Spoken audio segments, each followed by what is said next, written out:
Hoje vim aqui conversar um pouquinho com vocês a respeito das origens da antropologia, questões históricas, conceituais, que vocês possam aí eventualmente ter alguma dúvida e seja possível eu lhes auxiliar, né?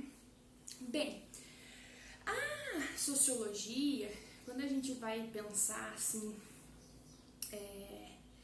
noções históricas, a gente acaba remetendo muito a questões sociais, né? Coletividade. Quando nós falamos da antropologia, que é o nosso foco, né?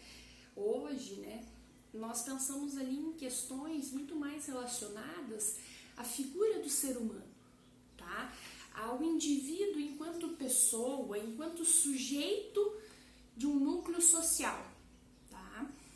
Mas a gente precisa, né, pensar ali quanto que essa percepção do indivíduo, né, o estudo sobre a figura do sujeito, né, passou a ser ali relevante, né? Quando que isso começou ali a surgir? Veja, os primeiros estudos da antropologia, eles foram conhecidos já durante a expansão colonial da civilização, lá na era das grandes navegações.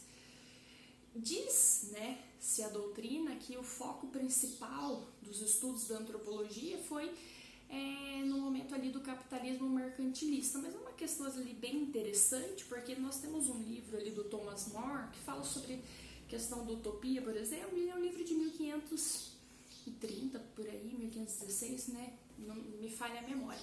E ele já tratava sobre o papel do ser humano, a figura do indivíduo, né?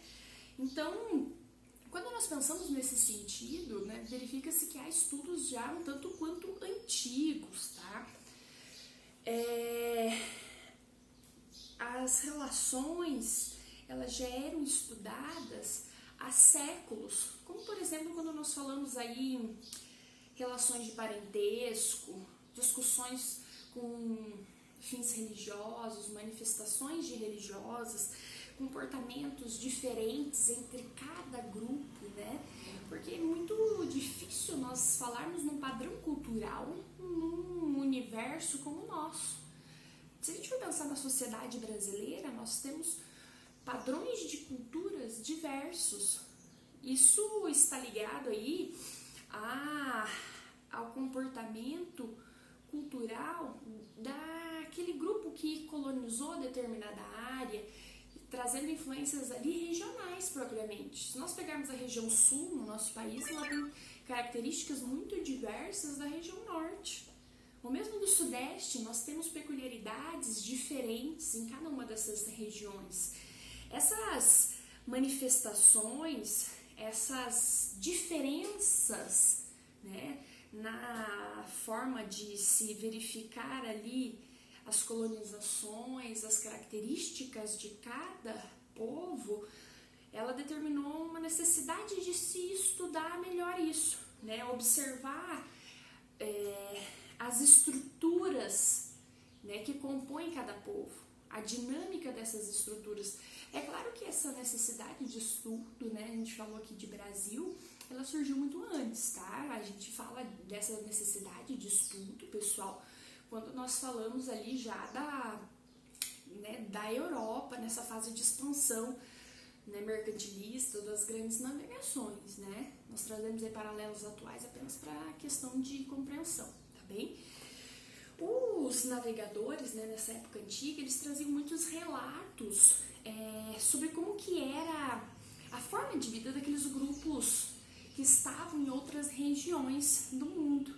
Inclusive se discutia-se por conta desses aspectos culturais e tudo mais, será que esses grupos poderiam ser considerados humanos propriamente? Vocês vejam a que ponto chega a imaginação do ser humano, a pensar que por você ter um povo com características diversas das suas, por questões cotidianas, que não se confundem com as suas, eles não seriam, portanto, humanos? Essa era uma das questões que permeavam o imaginário dos navegadores lá no século XVI, né? E isso trouxe aí uma série de questões do período iluminista, porque acabou se tendo uma certa estranheza com relação a esses costumes, esses hábitos que vinham de outras regiões, tá?